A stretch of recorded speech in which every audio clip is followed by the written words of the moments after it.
లెక్కలెక్కడ పోతుంది గారు అటు చూడండి అటు చూడండి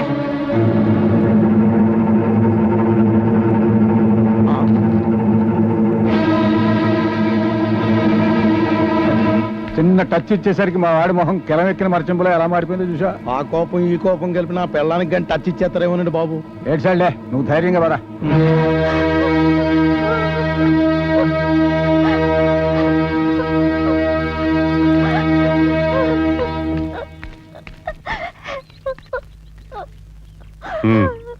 జరిగిందేమిటో చెప్పండి. నేను నా భార్య బయటకెళ్ళి వచ్చేసరికి ఇంటి తలుపులు తెరిచున్నాయండి.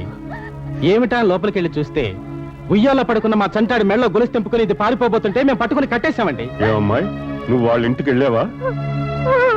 వాళ్ళ బాబు మెళ్ళలో గొలుసు నువ్వు తీసావా? లేదండి, ఇది అబద్ధం చెప్తుంది. దొంగతనానికి కాకపోతే మా ఇంట్లోకి ఎందుకు వచ్చింది? ఏమమ్మా, ఎందుకు వెళ్ళావు? శభాష్. కుంటివాణ్ణి పరిగెత్తమని, గుడ్డివాణ్ణి చూడమని, చెవిటివాణ్ణి వినమని చెప్తున్న మీ పంచాయతీ న్యాయం చాలా బాగుంది. ఇక్కడ పంచాయతీ జరుగుతుంటే ఏమిటా వెతకారాలు? వెటకారాలు కాదు, ఈ పంచాయతీలో అన్యాయం జరుగుతుందని చెప్తున్నాను. ఏమిటది? మూగవాళ్ల భాష సైగ చేసి చెప్పడం. మీరు ఆమె చేతుల్ని కట్టేసి ప్రశ్నిస్తున్నారు. సమాధానం ఎలా చెప్తుంది? ఏమ్మా, వాళ్ళ బాబు గొలుసు తీసావా? మరి వాళ్ళ ఇంట్లోకి ఎందుకు వెళ్ళా?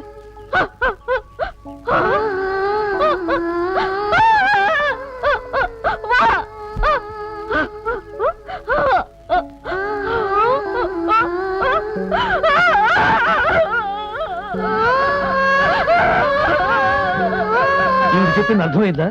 మీ బిడ్డ ఆకలితో గుక్కి పెట్టేడుస్తుంటే మీరింట్లో లేకపోతే ఈ పిచ్చి తల్లి వెళ్ళి తన పాలు పట్టి మీ బిడ్డ ప్రాణాన్ని కాపాడు.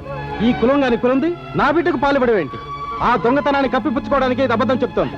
ఇతనేమో దాన్ని వెనకేసుకొస్తున్నాడు. అయితే నీ భార్యతో నేను నిజం చెప్పిస్తాను. ఏమ్మా, నీ బిడ్డ మీద ప్రమాణం చేసి చెప్పు. ఈ మూగది నీ బిడ్డకు పాలిచ్చిందా లేక గొలుసు దొంగిలించిందా? చెప్పమ్మా. నా బిడ్డకు పాలిచ్చింది. మరెందుకు ఇంత దారుణమైన నేరాన్ని నీ మీద మోపారు? బిడ్డ మీద ప్రమాణం చేశాం, నిజం చెప్పు. మేము బయటికి వెళ్ళొచ్చేసరికి ఈ మూగది నా బిడ్డకు పాలిస్తుంది. అది చూసి నా భర్త ఆమెను కొట్టాడు. ఇంతలో అటుగా వెళుతున్న ఆ ఫిట్టింగ్ శాస్త్రి గారు వచ్చి ఏమిటని అడిగారు. ఈ తక్కువ కులంది నా బిడ్డకు పాలిచ్చిందని చెప్తే సాటి కులస్తులు మమ్మల్ని వెలివేస్తారని భయపెట్టి మా చేతల అబద్ధం చెప్పించారు. చూసారా, బిడ్డ ఆకలి తీర్చిన ఈ తల్లిని దోషులు చేసి 10 మంది ముందు నిలబెట్టారు. ఎందుకు? కులంలో వచ్చి వెలివేస్తారనే భయం. ఏడ్చే పసిబిడ్డ ఆకలి మీ కులం తీర్చిందా? ఆకలితో ఆ బిడ్డ చచ్చిపోతే మీ కులం బ్రతికించేదా? ఇప్పుడు చెప్పండి, తప్పెవరదు? పాలిచ్చి ప్రాణం కాపాడిన ఈ మూగ తల్లిదా? అబద్ధం చెప్పిన ఈ బిడ్డ తల్లిదండ్రులదా? ఒక అమాయకురాల్ని అన్యాయంగా ఆవేదనకు గురి చేసినందుకు ఈ పంచాయతీ తరఫున నేను క్షమాపణ చెప్పుకుంటున్నాను. అయ్యా, భయపడి అబద్ధం చెప్పాం, మమ్మల్ని క్షమించండి. సర్లే, ఇంకెప్పుడు ఇలాంటి అబద్ధాలు చెప్పకండి. బావగారు, కావాలని ఆ బిడ్డ ఆ తల్లి పాలు తాగలేదు. అంచేత ఏదన్నా దోష పరిహారం చేసి ఆ బిడ్డను కూడా క్షమించండి.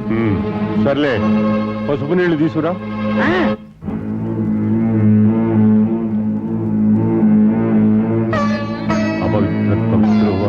సర్వావస్థాంగతో స్మరే సుందరీకాక్షం సమాభ్యంతర శుచి.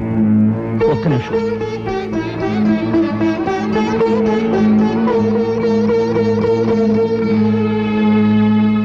ఆ చేత్తోనే ఆ పసుపు నీడు నా భార్య మీద చల్లి ఈమెను కూడా శుద్ధి చేయండి.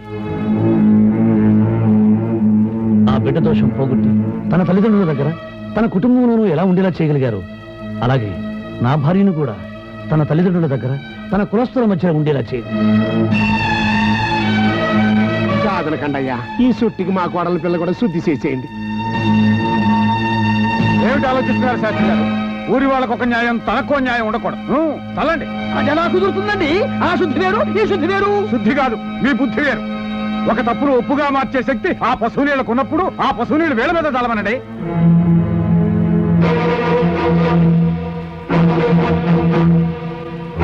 అన్య కులస్తురాల దగ్గర పాలు తాగిన ఆ బిడ్డ బ్రాహ్మణ కులంలో ఉండడానికి వీల్లేదు. వెంటనే ఆ బిడ్డని అనాథాశ్రమంలో చేర్పించారు. అయ్యా, అయ్యా, నా బిడ్డ నాకు దూరం చేయకండి.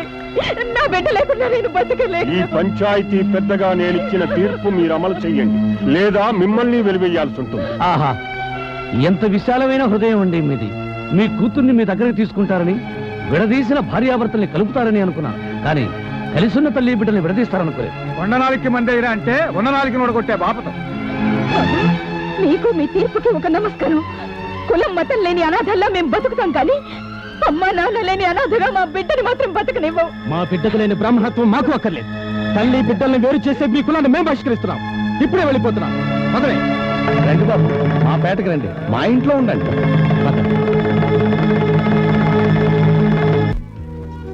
ఈ రంకోక నీ ఒంటికి బాగా నప్పుద్ది, తీసుకో. ఇప్పుడు ఇవన్నీ ఎందుకు అత్తయ్యా? ఎందుకేటి? ఇది కట్టుకుని నా కొడుకు ఎదురెళ్ళావనుకో, ఆడు కాకిలన్నీ కాళ్ళకాడ వాలిపోతాడు. బాబాయ్ ఇదెంత? 1200. 1200? బాగా పిరిమే. ఎంతలో వద్దు గాని ఓ 25-30లో చూపించు. పాతికి చీర ఇల్లు తుడుచుకోవడానికా, ముక్కు చీదుకోవడానికే? ఏటి ఎడకరమాడుతున్నా? లేకపోతే 10 రూపాయల చీర ఏంటమ్మా, జేబురు మళ్ళా రావట్లేదు. పోనీ ఓ 100లో చూపించు. ఇదిగా జిగేలు మెరిసిపోవాలి. ఏంటి మెరిసిపోయేది? మీరు చీరలు కొనేసరికి నా జుట్టు మెరిసిపోతుంది. ఆ, ఆ. నమస్కారం అమ్మా. నమస్కారం. బాగున్నారా? బాగున్నానండి. మైసూర్ సిల్క్ లో, బెంగళూరు సిల్క్ లో ఏమైనా కొత్త డిజైన్లు వచ్చాయా? వచ్చాయమ్మా, చూపిస్తాను. అమ్మాయి అమ్మాయి, మీ అమ్మ వచ్చింది, వెళ్ళి మాట్లాడు. ఆవిడకి నేను చచ్చిన దాంతో లెక్క. అదేటమ్మా? అవునత్తయ్య, ఆ రోజు వాళ్ళ ఆయన నీళ్లు తెమ్మంటే పల్లెత్తు మాట మాట్లాడకుండా పరిగెత్తుకెళ్ళి నీళ్లు తెచ్చిచ్చింది. ఇంకా ఆవిడ నాకు తల్లేమిటి? నిజమే, అలాంటి వాళ్ళతో మాట్లాడకూడదు.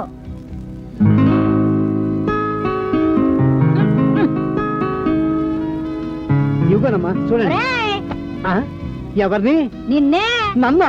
అవునరా, ముందు వచ్చిన వాళ్ళు ఒగ్గేసి వెనకొచ్చిన వాళ్ళు చూపిత్ర పెట్టుకో ఆకలో. ఇదిగో తల్లి, నువ్వు కొనవ పెట్టవు, నా ప్రాణాలు ఎందుకమ్మా తీస్తావు? సాసి కట్టారంటే గోప ఆసిపోద్ది.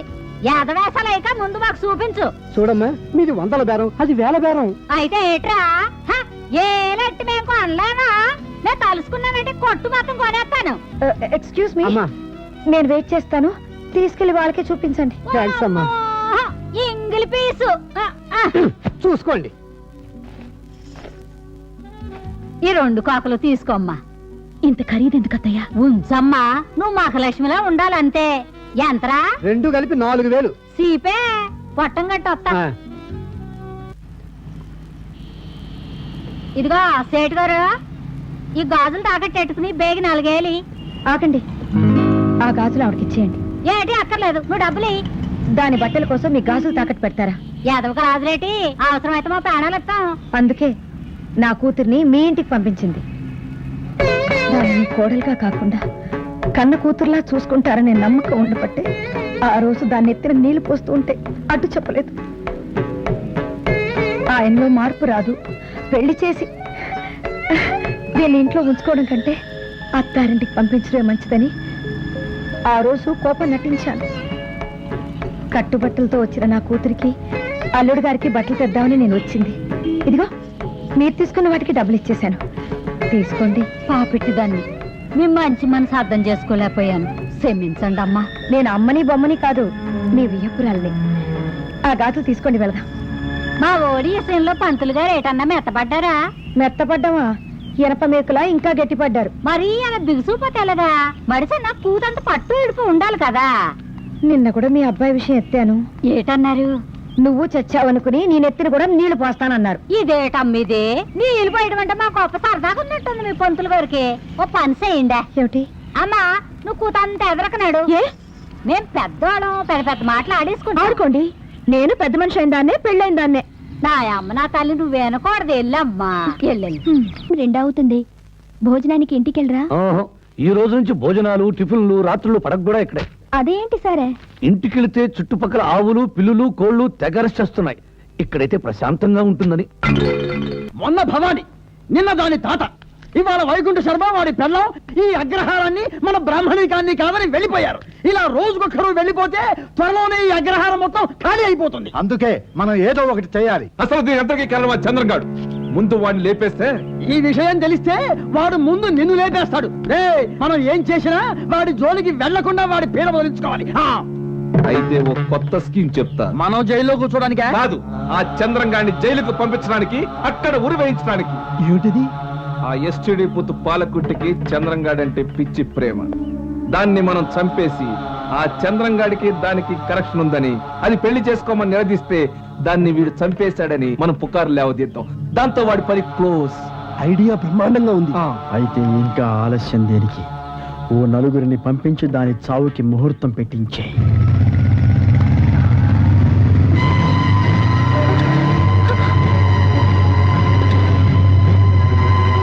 ఎవరు మీరు? ఏం కావాలి? నీ ప్రాణాలు. మా అగ్రహారానికి పట్టిన పీడ వదిలిపోవాలంటే నువ్వు చచ్చిపోవాలి. ఒకే ఒక్కసారి చచ్చిపో.